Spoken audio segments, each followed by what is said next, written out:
Hello दोस्तों, good morning. आप सबका संगीता मिश्रा ब्लॉग में मैं बहुत बहुत स्वागत करती हूँ। ऑफिस से आने के बाद मैंने सारे काम कंप्लीट कर लिए और आज नाश्ते में मैंने बना लिया अपने लिए माइक्रोनी। और माइक्रोनी, मैगी, ये सब मुझे बर्गर वगैरह खाना पसंद है, पर मैं मार्केट का नहीं खाती क्योंकि मैं एक और रियलिटी बात बताती हूँ आपसे।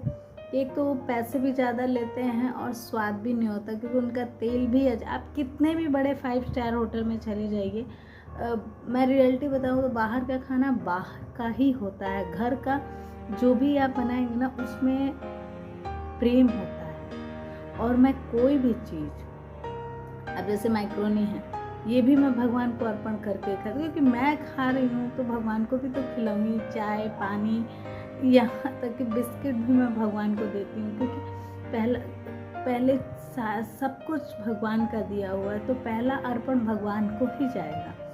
तो सारे काम हो चुके हैं, 6:30 बज रहा था। अब मैं आपको एक बात बताती हूँ।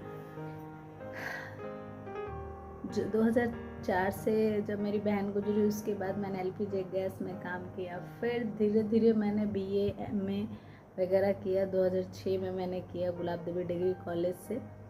6 में नहीं कर पाई, 1 साल मेरी तबीयत बहुत ख़राब। 2007 में मैंने एडमिशन कराया बीए फर्स्ट ईयर गुलाब देवी डिग्री कॉलेज में, और मेरा सब्जेक्ट था हिंदी, राजनीतिक शास्त्र और मनोविज्ञान। मैं 9th स्टैंडर्ड से ही मनोविज्ञान पढ़ रही थी और मुझे एमए करना था मनोविज्ञान से, क्योंकि मुझे मनोविज्ञान सब्जेक्ट बहुत अच्छा लगता है। और जीजीआईसी में निगम मैडम हम लोग को पढ़ाती थी, और यहाँ पे गुलाब देवी में ममता मैम, जो राजीव नगर मेरे मोहल्ले में ही रहती थी। उसके बाद पढ़ाई के साथ साथ मैंने हॉस्पिटल में भी, एलपीजी गैस के बाद मैंने हॉस्पिटल में भी काम किया, डॉक्टर हैं आशा सिंह, उनके साथ, क्योंकि मुझे अपने पढ़ाई का खर्चा उठाना था। क्योंकि जब तक मेरे बाबा और दादी जिंदा थे तो उन्होंने मुझे पढ़ाया। उसके बाद मेरे पिताजी के पास उतने पैसे नहीं हो पाते थे कि वो मुझे पढ़ा सके, तो मुझे अपनी पढ़ाई का खर्चा भी, क्योंकि मुझे याद है उस टाइम 2000 रुपये बीए फर्स्ट ईयर में एडमिशन 1700 रुपये लगा था।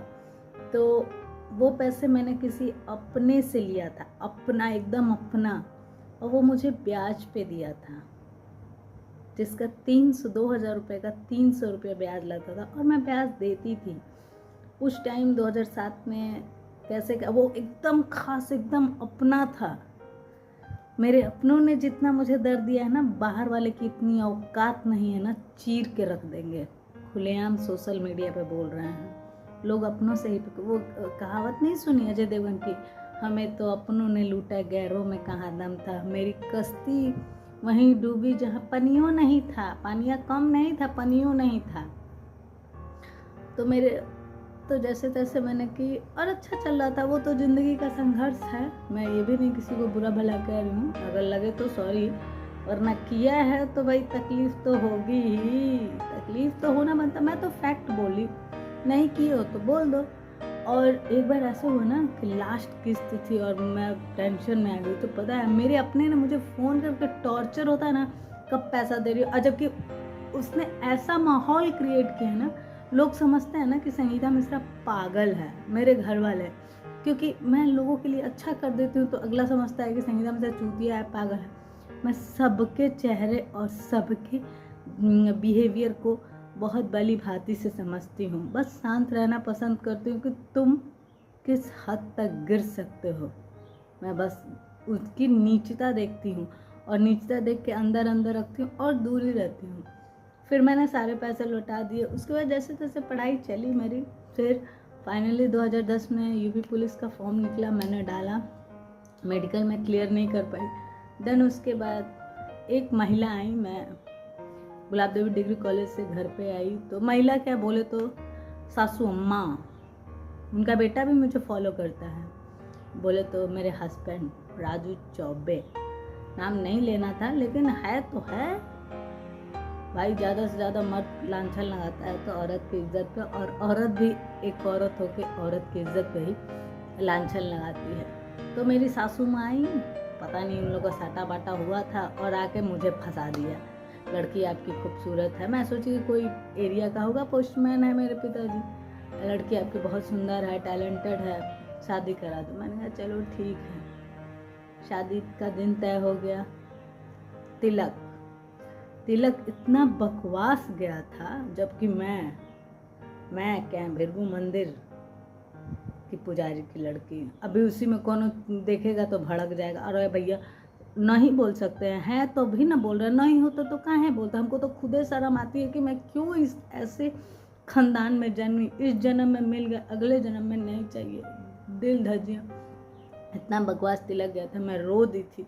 मैंने कहा ऐसा कोई तिलक जाता है। इसीलिए मैंने ठान लिया था कि जब भी मैं अपनी छोटी बहन की शादी करूँगी, एक सुई से लेके और फ्रिज तक सब कुछ मैं दूंगी कि मेरी बेटी मेरी बहन घर बसाने। और मैंने किया जो मेरे माता पिता ने मेरे लिए नहीं किया, वो मैंने अपनी बहन के लिए। और ये जग जाहिर है।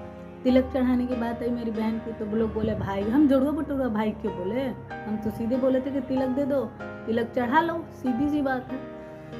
खैर यही सारी बातें हैं जो आप लोगों के साथ मुझे शेयर करनी है। और दुनियादारी और अपने ये कभी नहीं होते। जितना मुझे अपनों ने धोखा दिया ना, मेरी शादी में सादे स्टाम्प पेपर मेरे बाप से सिग्नेचर कराया गया, तब जाके मेरी शादी हुई। और उसके बाद जब शादी सक्सेस नहीं हुई तो मैंने वो 50,000 रुपये के लिए 50,000 रुपये मैंने दे के और वो सादा स्टाम्प पेपर लिया। और वो में भी मेरा अपना था। बोले तो बाप, मेरे 5 बाप, उसी में से कोई एक बाप होगा। नाम बोल दोगे तो सब कहेंगे कि संगी तो पगला गल गया तो बौराती है। अरे नैखा कैले तावत डंका के चोट पर कह दे कि नैखा कैले। उखाड़े के सत्य रहता है ना, तो कोई किसी का उखाड़ नहीं पाता। तो हम सत्य की राह पे चलते हैं। दिए और देने मैंने उसी टाइम से मैंने सोच लिया कि अब मुझे कुछ ऐसा करना है कि अपने परिवार में मेरा सिर्फ पापा, माँ, छोटी बहन, आजा और मेरी जान, मेरी लाडो है। बस इससे ज़्यादा मेरी कोई फैमिली नहीं है। मैं जोड़ुआ बटोरुआ कोई रिश्ता नहीं रखना चाहती हूँ, और ना ही रखने में मुझे कोई इंटरेस्ट है, कोई इंटरेस्ट नहीं है। और अब मैं 2010 के बाद मैं बहुत अच्छी लाइफ जी रही हूँ अपने बदौलत। और मेरे माता पिता को भी मैं चाहती हूँ कि वो भी खुश रहें हमेशा, मेरी बहन भी खुश रहे, मेरे राजा दामाद बेटा भी खुश रहे, और मेरी लाडो तो मेरी जान ही है। जितना अपने तड़पाते हैं ना, उतना पराया तो थोड़ा सा भी टच हो जाता है तो सॉरी बोल देते हैं। मन में राम नहीं और राम का नारा लगता है हमारे हिंदुस्तान में। मन में औरत की इज्जत नहीं। इज्जत कौन खराब करता है? एक औरत की मर्द ही न करता है। इसी पे एक छोटी सी बात कहूँगी, जो शादीशुदा मर्द होते हैं वो क्यों बाहर दूसरी औरतों के साथ अफेयर करते हैं? और उनकी बीवियाँ कहती है कि मेरा पति दूध का धुला है। तो अगर आपका पति दूध का धुला है तो वो लड़की भी दूध की धुली होगी। पहली पहल मर्द करता है, औरत कभी नहीं करती, अगर इतनी कॉमन सेंस है तो। और नहीं है तो भैया अपना देखा जाए, अपनी अपनी दाल रोटी बनाई जाए और खाई जाए, एंजॉय किया जाए लाइफ, क्योंकि ज़िंदगी जीने के लिए मिली है। हो सकता है कि ये मेरा लास्ट ब्लॉग हो आप लोग के साथ, ये भी तो हो सकता है, क्योंकि ज़िंदगी का कोई पता नहीं कब कौन सी रात अंतिम हो जाए। तो इसलिए आप लोग जहाँ भी रहें, खुश रहें, स्वस्थ रहें, मस्त रहें, व्यस्त रहें, और संगीता मिश्रा का ब्लॉग देखते रहें। मिलते हैं नेक्स्ट ब्लॉग में, तब तक के लिए बाय।